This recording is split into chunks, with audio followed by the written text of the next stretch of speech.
저의 유튜브 방송을 시청해 주시는 사랑하고 귀한 분들께 시간도 감사 말씀을 드립니다.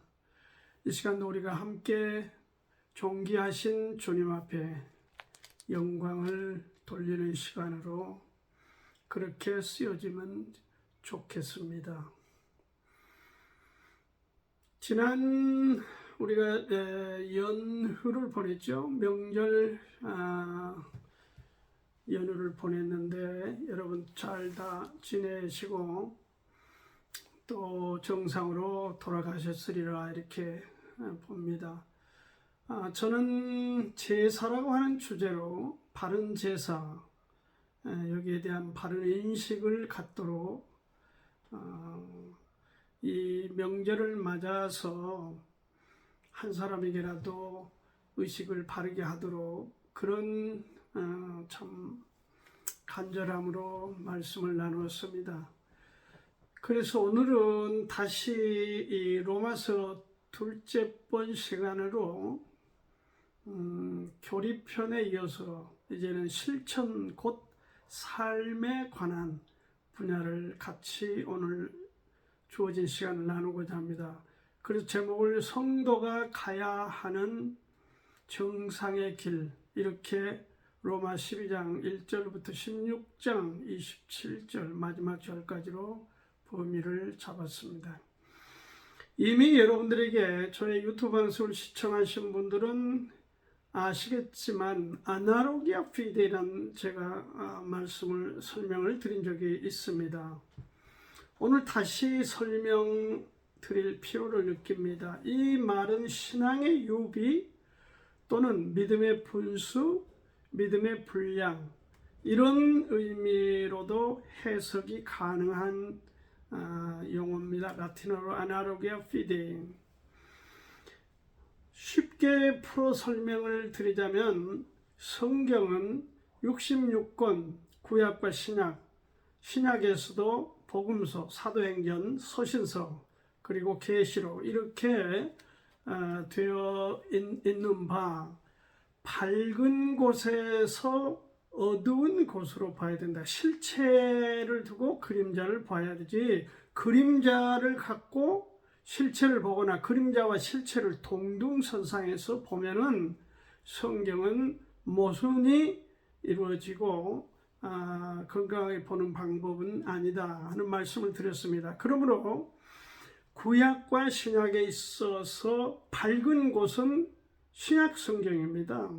27권, 39권 성경 중에 27권을 밝은 곳으로, 실체로, 그리고 어두운 곳은 39권 구약으로 이렇게 말씀을 드리면은 신약 기반 후에 비중을 더 두고 그리고 실체에 비중을 둔 다음 그림자를, 구약을 보는 것이 맞다 하는 말씀을 드렸고, 신약 성경 안에서도 복음서와 사도행전, 물론 사도행전을 더 비중을 둬야 된다.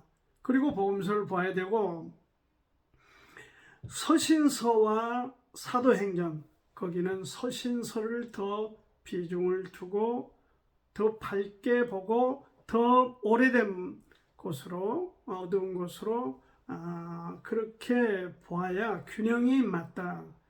지난 시간, 지난 시간이죠. 루터와 칼빈에 관한 얘기를 제가 말씀을 드리면서, 루터는 신약 성경의 중심이 이 로마서다 그렇게 설명을 했고, 칼빈도 로마서를 통해서 성경 전체를 봐야 바르게 볼 수 있다 그렇게 언급을 했음을 이미 말씀을 드렸습니다. 그러므로 서신서의 첫 책 로마서에 기초하고 여기에 기반을 갖고 여기에 완전히 뿌리를 내려서 우리의 신앙으로 삼고, 그리고 그 눈으로, 그 관으로 사도행전을 볼 것이고 또 그 관으로 복음서를 볼 것이고, 그리고 이제는 실체를 지나 구약을 보아야 된다. 그래야 이 성경을 균형 있게 그렇게 볼 수 있습니다. 우리는 구약적인 교회가 아닙니다. 신약적인 교회입니다. 그래서 우리의 교회는 신약 성경의 바탕을 두고 있다. 물론 구약은 이스라엘을 대상으로 이방인과 이스라엘을 향하여 메시지를 보냈습니다. 이미 이건 자주 제가 언급한 말씀입니다. 신약 성경은 교회가 하나 더 추가됐는데 하나님께서는 교회를 지금 중심으로 보고 계시다 하는 점을 여러분에게 다시 한번 강조해서 말씀을 드립니다. 그래서 오늘 로마서는 더 중요하다 하는 것을 다시 한번 강조 말씀드립니다. 그리고 바울에 의해서 쓰여진 13권 또는 히브리서까지 포함하면 14권으로 그렇게 우리가 보고 있습니다만은 이 바울 서신, 이 서신서들은 한편으로 교리 서신이라 하기도 합니다만은 먼저 교리를 전반부에 싣고 그리고 후반부에는 실천, 곧 삶에 대해서 이렇게 다루고 있는 특징을 갖고 있습니다. 어떤 분들은 말씀하기를 교리가 뭐 중요하냐, 삶이 중요하지. 근데 그것은 너무 성경을 잘못 보는 시각입니다. 교리를 다시 설명드리면은 교리를 건물로 비유하자면은 기둥입니다. 그러므로 이 성경이 제시하는 교리란 무엇입니까? 무슨 삼위일체, 믿음으로 구원받고 믿음으로 천국 가며 이런 내용들을 지금 부활하신 주님에 대해서 또 다시 오실 주님에 대해서 이런 기본 교리를 갖추어 우리 가운데에 그러한 것들이 갖추어진 가운데서 우리 삶이 그 기초 위에 이루어질 때에 그 삶이 바르게 되는 것입니다. 그렇지 않으면은 우리가 건강한 삶이라고 말할 수가 없습니다. 건물이 완공되면 기둥은 보이지 않습니다. 그래서 신앙도 똑같습니다. 이 교리가 잘 갖추어졌으나 우리 실제 삶에는 교리가 드러나지 않을 수 있습니다. 그러므로 그러나 이 건물이 기둥이 없는 건물은 어떻게 될지 예측할 수가 없는 것이죠. 그것처럼 우리의 신앙도 교리가 갖춰지지 않는 어떤 믿음 생활이란 것은 균형이 안 맞다. 언제 무너지고 언제 주님을 배반할지 알 수가 없습니다. 왜? 기초가 없기 때문에, 기둥이 없는 건물과 같기 때문에 그러다 하는 것을 다시 한번 말씀드립니다. 교리 부분 끝부분을 지금 정리해서 사도 바울은 이스라엘의 지나온 발자취, 과거, 이게 지금 로마서 9장에 기록이 되어 있고, 그리고 로마서 10장에는 이스라엘의 현재, 그리고 11장은 이스라엘의 미래 이렇게 되어 있습니다. 자, 9장 제가 30절 보면 그런즉 우리가 무슨 말하리요? 의를 좇지 아니한 이방인들이 의를 얻었으니 곧 믿음에서 난 의요. 의의 법을 쫓아간 이스라엘은 법에 이르지 못하였으니 어찌 그러하뇨? 이는 저희가 믿음에 의지하지 않고 행위에 의지함이라 부딪힐 돌에 부딪혔느니라. 무슨 말씀입니까? 율법이 요구하는 행위를 쫓아 그렇게 추구했던 이스라엘은 결국 믿음을 강조하고 믿음으로 하나님께 나아가는 세계를 열기 위하여 등장하신 예수님을 여기 부딪힐 돌에 부딪혔다 예수님을 죽였지만 결국 그 죽인 예수님에 의해서 구약이라고 하는 것은 물러가게 되고 신약이라고 하는 시대가 열렸다 하는 것을 강조해서 말씀하는데, 여기 9장 앞부분에 보면은 이스라엘의 앞에 사람들, 그래서 여기서 이제 뭐 예정론을 얘기하기도 여러 가지를 합니다. 어찌됐든 9장은 과거에 대해서 이스라엘, 그리고 10장은 이스라엘의 현재에 처한, 10장 2절을 읽겠습니다. 내가 증가하노니 저희가 하나님께 열심히 있으나 지식을 좇은 것이 아니라 하나님의 의를 모르고 자기 의를 세우려고 힘써 하나님의 의를 복종치 아니하였다.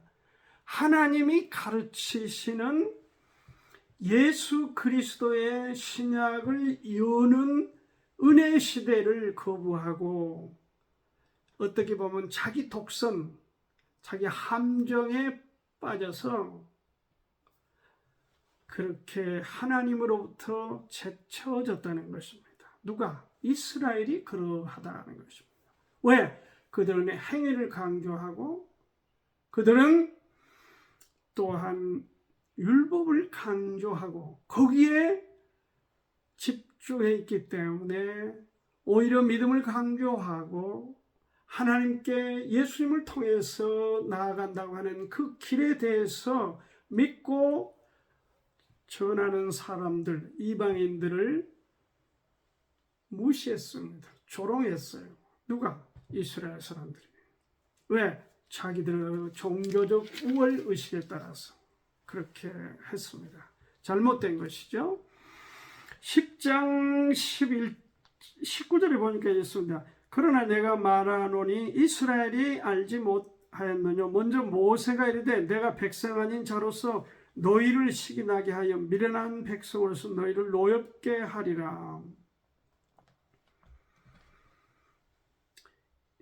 이스라엘이 우습게 여겼던 이방인에게 이 은혜가 능쿨채 넘어가게 되고 이스라엘이 배가 아프게 됐다는 것입니다. 그러나 그 이스라엘도 지금도 그 입으로 예수를 부르고 예수를 받아들이고 믿음으로 천국 가는 길에 대해서 그렇게 하나님의 은혜 아래 믿음을 가진다면 그도 지금도 구원받을 수 있다. 그러나 이 이스라엘이 11장에 보니까 완전히 하나님으로부터 버려졌느냐, 제쳐졌느냐, 다시 소생이 불가능하냐, 그 얘기는 아닙니다. 이스라엘이 넘어짐으로 그 축복이 이방에 넘어왔고, 그런데 이제 만약 이스라엘이 회복되면 그 충만함이 오죽하겠냐. 이 세상이 하나님의 영광으로 충만하게 될 것이다 하는 것을 11장에서 제시하고 있은 바, 이스라엘의 미래는 비록 아주 앞으로 언제가 될지는 모르지만 그 미래는 한 번 더 쓰임받을 기회가 주어진다 하는 것입니다. 이게 바로 요한계시록 7장에 등장하고 있는 이스라엘 대표자들이 세계 복음화를 위해 선교사로 헌신하고 나아가 복음을 전해서 구름대 같은 영혼들을 하나님 앞으로 인도해내는 이 사건을 요한계시록 7장에서 얘기하고 있습니다. 유다 지파가 12,000명, 또 누구 지파가 12,000명 해서 전체 14만 4천 명의 유대인, 이스라엘의 선교사들에 관한 숫자를 제시하고 있는 바, 지금 어떤 철없는 이단 세력이라고 할 수도 있는 그런 사람들이 이 숫자를 자기들 믿음 세계에 들어와야 되는 것이다, 엉터리같이 그렇게 적용을 하고 있습니다. 이거는 이스라엘 지파의 복음을 향해서 나갈 선교사들의 숫자임을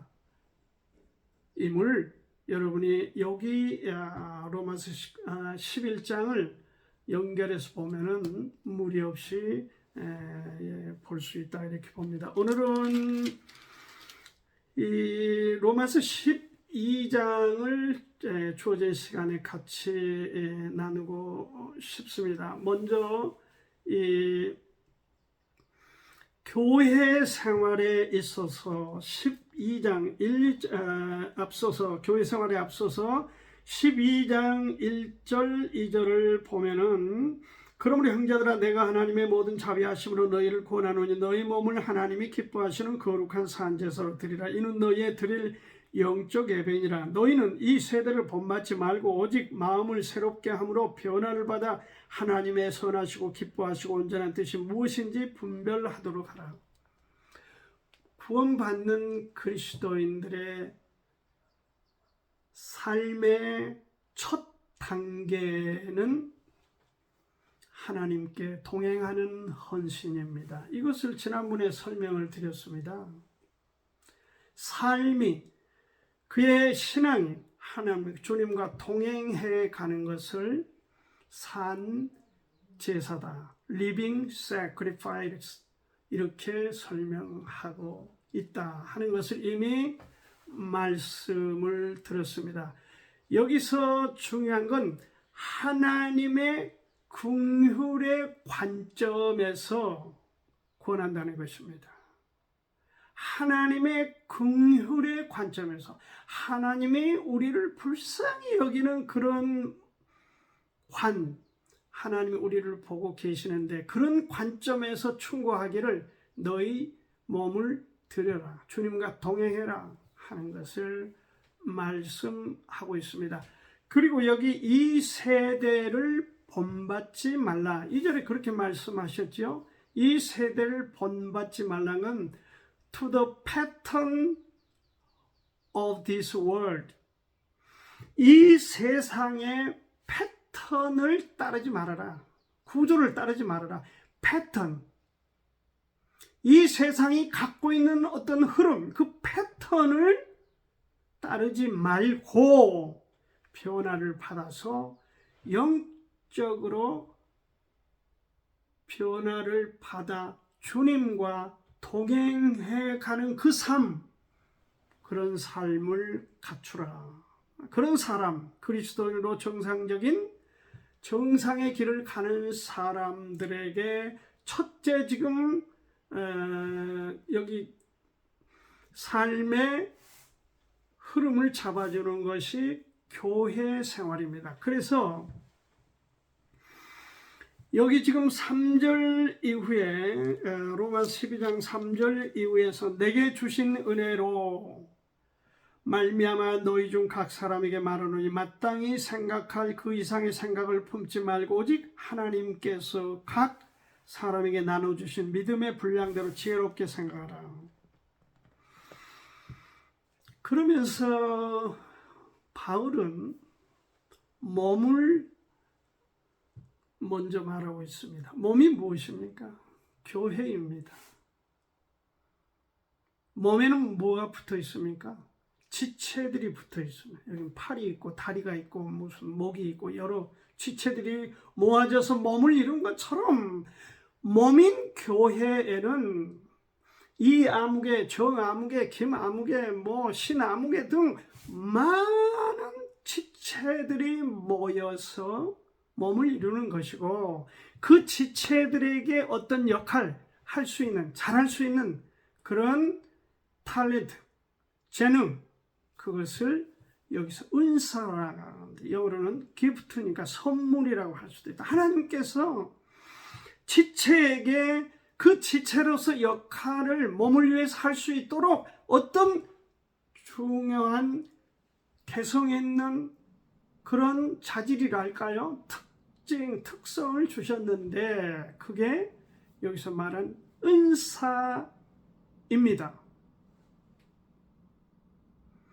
지체로서 우리가 몸을 섬기고 세우는 데 있어서 중요한 어떤 도구가 뭐냐? 바로 은사입니다. 은사를 통해서 지체는 몸을 세우는 역할을 해라. 이게 지금 바울 서신 로마서의 12장 교회 안에서의 삶의 첫째 갖춰야 될 기준입니다. 그러므로 여러분이 어떤 은사인가 하는 것을 찾고 발견해서 거기에 따라 지체로서 몸을 위해서 섬기고 봉사하는 그런 신앙생활이 맞다 하는 것입니다.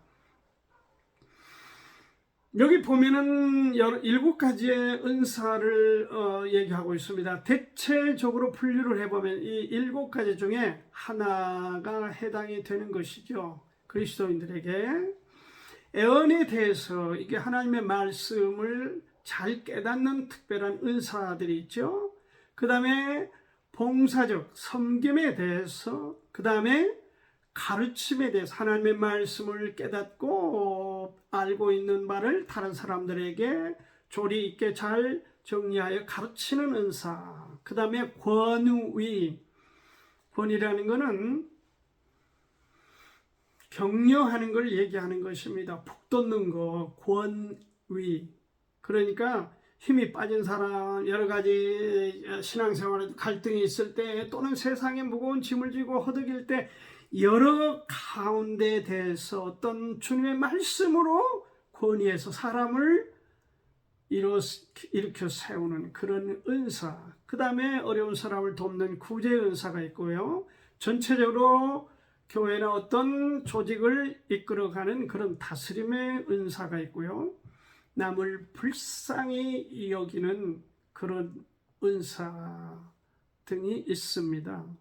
이렇게 해서 바른 길을 제시하는 것입니다. 이전에도 말씀을 드렸지만 로마서는 논문 형식의 책입니다. 논문은 자기가 깨달았거나 자기가 어떤 것들에 대해서 확신을 갖고 있는 거, 어떤 그런 내면의 것들을, 생각들을 글을 써서 서론, 본론, 결론 이렇게 글로 표현하여 논문을 조금 더 논리적으로 얘기하면 어떤 주제에 대해서 자신이 터득한, 자신이 발견한 주장과 의견을 서론, 본론, 결론으로 제시하는 글을 우리가 논문이라고 합니다. 바울은 자신의 이스라엘 사람으로 자신이 갖고 있는 경험, 어떤 다메섹 도상에서 주님을 만난 그런 사건, 간증, 자신이 갖추고 있는 지식, 이런 것들을 총정리해서 한 편의 논문을 써서 제시하고 있는 게 로마서 책입니다. 자기 확신이 없으면 논문을 쓸 수가 없죠. 그래서 요즘에 시끄럽지 않습니까? 어떤 분들의 유명 인사들의 논문을 들고 제자들의 논문을 베끼는 사람, 어떤 논문 같지도 않는 걸 표절을 해가지고 시끄럽게 하는 사람, 별 사람 다 있죠. 그래서 어떤 사람은 자기 논문에 대해서 공격을 하니까 그거 없는 걸로 하겠다 이렇게 또 어이없는 그런 행동을 하는 사람 참 가지가지입니다. 이렇게 하라는 것입니다. 교회 생활은, 교회는 몸이고 거기에 성도로서 지체로서, 그리고 각 지체로서 기능이 있는데, 역할이 있는데 그것이 은사인데 그 7가지 은사를 동원해서 교회를 세워나가는 것이 교회 생활의 중요한 바울의 가르침이고, 또 하나는 교회 생활은 주님의 사랑으로 하라는 것입니다. 서로 존경하고 항상 교회 생활은 낮은 자세로 봉사적 태도로 그렇게 하라는 것입니다. 이게 지금 로마서 12장 말씀입니다. 그리고 갈등이 있는 사람, 어떤 갈등이 있는 사람과의 갈등, 이를테면 이건 교회 밖의 사회생활에 적용이죠. 나를 핍박하거나 나에게 태클을 걸거나 어떤 중요한 그 때마다 리스크가 돼서 나를 괴롭히는 이런 상대, 이런 사람에 대해서 절대 대응하지 말아라. 할 수 있거든. 너희는 모든 사람으로 더불어 평화를 만들고 네가 스스로 원수를 갚으려 하지 말고, 우리가 이 사회활동에 정말 불편한 사람들이 있죠. 직접 네가 맞닥뜨리지 말고 하나님께 의뢰해서 하나님이 정리해 주시도록 그렇게 기도하라. 네 원수가 추리거든 먹이고 목마르거든 마시우라. 그리함으로 네가 숯불을 그 머리에 쌓으라. 네가 그 사람이 아무리 악한 일을 계속 하더라도 반대로 계속 선행을 베풀면 그것은 결국 그 사람 머리 위에 뜨거운 숯불을 올려놓는 것과 같다. 그래서 선으로 악을 이겨라. 악으로 악을 갚지 마라. 정치인들이 많이 쓴 것 같습니다. 눈에는 눈, 이에는 이. 그 의미가 무엇인지도 모르고 쓰는 거예요. 시간이 없어 다 설명은 못하겠습니다. 그것은 지금 쓰고 있는 사람들의 그 의미하고는 다른 겁니다. 우리는 악으로 악을 갚는 사람들이 아닙니다. 선으로 악을 이기는 사람들입니다. 아무리 악행을 하더라도 누구에게? To me, 내게. 우리는 선을 행함으로 해서 그들을 부끄럽게 하여 변화를 주는 것이 크리스찬들이 해야 될 태도입니다. 이게 우리 삶의 중요한 부분이기도 합니다. 교회 생활에 이어서 사회생활에 관한 말씀을 로마 13장에 말씀하고 있습니다. 권세자들에게 함부로 하지 말아라. 그 권위를 인정하고 복종해라 하는 얘기고, 그 다음에 사랑으로 서로 짐을 지어라. 갈라디아서 6장 1절에는 신령한 너희는 온유한 심령으로, 나보다 믿음이 작고 나보다 좀 신앙이 연약하다고 해서 함부로 대하지 말고 그런 상처되는 말을 해서는 안 된다. 사랑으로 감싸고 짐을 져라. 항상. 그리고 내 자신은 각성을 해야 된다. 이게 어거스틴의 여기서 변화를 받았다는 거 아닙니까? 밤이 깊고 낮이 가까웠으니 그러므로 우리가 어두움의 일을 벗고 빛의 갑옷을 입자. 낮에와 같이 단정히 행하고 방탕과 술 취하지 말며 음란과 호색하지 말며 쟁투와 시기하지 말고 오직 주 예수 그리스도로 옷 입고 정욕을 위하여 육신의 일을 도모하지 말라. 바로 어거스틴이 주님을 만나기 전에 이 생활에 거의 다 항목에 해당하는 그런 악한 행동, 삶을 살았다 해서 그가 이 말씀을 통해서 완전히 돌이키고 새로운 세계를 맞이하게 됩니다. 사회생활에 있어서 포인트는 다른 사람을 배려하라는 것입니다. 그리고 항상 내 자신을 돌아보고 각성하라. 그리고 14장에서는 교제의 삶에 관하여 15장 13절까지 말씀하고 있습니다. 절대 상대를 비판하지 말아라. 누가 비판을 많이 잘했습니까? 유대인들이 이방인들을 비난했습니다. 그래서 비판하고 비난하는 유대 이스라엘 사람들, 너희들은 이방인보다 더 악한 죄인일 수 있다. 무엇을 주로 비난하고 비판하냐? 이 음식 문제입니다. 무엇은 먹어도 되고 무엇은 먹지 않아도 되고 뭐 이런 문제로, 시시콜콜한 문제로 사람을 올가매고 그리고 공격을 하고 비난하고 말을 만들고 그렇게 하는 것이죠. 음식 문제가 14장 1절부터 어떤 사람은 모든 것을 먹을 만한 믿음이 있고 연약한 자는 채소를 먹는다. 어떤 사람은 먹을 수 있는 그런 믿음이 없으니까 그것을 기피하는 경향이 있다. 그렇다고 해서 그걸 비난하지 말라. 그리고 남의 하인을 판단하지 말아라 하는 것을 이어서 말씀을 하고 있습니다. 그리고 어떤 사람들은 어떤 날을 정하여서 그 날을 숭상하고 숭배하는 그런 또 미신적인 사람들에 대해서도 비난하지 말아라. 비판하지 말아라. 비난을 해서는 절대 사람을 얻을 수 없습니다. 정죄하는데 변화는 불가능합니다. 여러분 자녀들을 다 키워보셨지만은 정죄하는 자식들이 잘 되는 경우들이 없습니다.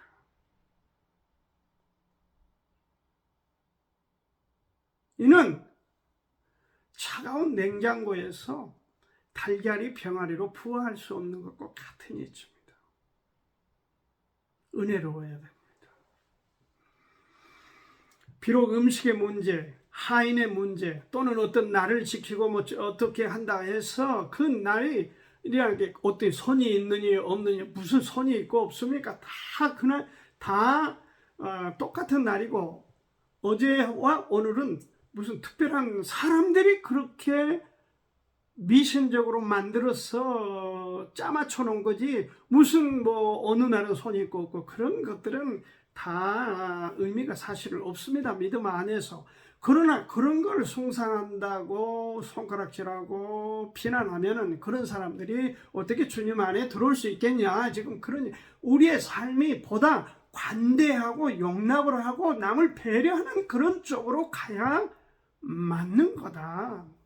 그것이 교제하는 사람들의 삶의 특징이다. 하나님께 기준을 두고 행하자. 하나님은 그렇게 하시지 않았다. 사랑으로 해결하라는 것입니다. 하나님 앞에 속된 것은 없다 하는 것이 하나님 나라는 먹는 것과 마시는 것이 아닙니다. 여러분 잘 아시지 않습니까? 하나님 나라는 먹는 것과 마시는 것이 아니요 오직 성령 안에서 의와 평강과 희락이라고 그랬습니다. 이게 무슨 먹고 마시고 무슨 나를 지키고 이런 것들은 다 시시한 얘기들이다. 낮은 차원의 얘기다. 그것을 우리가 명심했으면 좋겠습니다. 그리고 마지막으로 개인적 언급을 하고 있습니다. 그리고 16장에서는 여기 1, 2절에 갱그레 교회의 일꾼, 영어로는 서번트로 되어 있고 또 이 베벨을 자매다, 시스터다 이렇게도 불렀습니다. 여러 사람과 바울의 보호자, 바울 자신 나의 보호자였다. 이렇게 되어 있어요. 영어로 She has been a great help to many people, including me. 나를 포함해서 여러 사람에게 너무 큰 유익이 됐다. 로마의 이 로마서 지금 고린도에서 써서 더디오가 대서를 해서 써서 지금 베벨을 통해서 보냈습니다. 이 편지를 받고 베벨을 그렇게 대우를 해라. 그리고 3, 4절에는 브리스길라와 아굴라에 관한 설명을 하면서 그들은 목숨도 아끼지 않았다. 나를 위해서 그들은 목숨도 아끼지 않았다. 여기 리스크드란 말을 썼습니다. 이게 뭐냐면 그들이 엄청난 위험에 처해 있을 때마다 함께 했다. 에베소를 가고 고린도를 가고 어디를 가고 무슨 일을 하고 할 때마다 그림자처럼 바울과 함께 다니면서 자기 목숨이라도 사도를 위해서 내놓을 만큼 그런 신뢰를 갖고 있었다. 훌륭한 부부다. 그리고 여기 13절에 보면 주 안에서 택하심을 입은 루포와 그 어머니라. 이게 누굽니까 루포가? 여기 마가복음 15장 21절에 보면 갑자기 예수님이 골고다로 십자가를 치고 올라가실 때에 지치고 쓰러질 때에 백부장 롱기누스가 이 시골 구레네에서 올라온 시몬이라는 사람에게 십자가를 지었습니다. 예수님 33년 반 동안에 예수님의 짐을 덜어 주었던 유일한 사람이 시몬입니다. 그의 아들 여기 13 알렉산더와 루포의 아버지 구레네 사람 시몬. 그러나 지금 여기 13절에서는 주 안에서 택하심을 입은 루포와 알렉산더 다른 아들은 언급이 없고 루포와 그 어머니가 누굽니까? 이 구레네 사람 시몬, 예수님의 짐을 대신 졌던 그 시몬의 와이프였습니다. 곳곳에서 바울을 어머니처럼 돌봐주었습니다. 그 아들 루포와 지금 그 어머니가 로마 교회를 섬기고 있는 것입니다. 고린도에 있는 지금 바울이 그 로마에서 교회를 잘 섬기고 있는 루포와 그 어머니에게 꼭 안부를 해라. 그는 내 어머니였다. 그리고 마지막으로 이 서신을 대서한 더디오에 관한 책 내용이 22절에 이 편지를 대서하는 나 더디오도 주 안에서 너에게 문안하노라. 더디오가 마지막 등장하고 있습니다. 바울을 알려면 그의 추종하는 사람들을 보면 압니다. 바울 주변은 훌륭한 그리스도인들이, 헌신적인 그리스도인들이 함께 했습니다. 그 중심에 바울이 있었습니다. 그건 뭘 얘기하냐? 바울이 훌륭한 그리스도인이었다. 훌륭한 사도였다.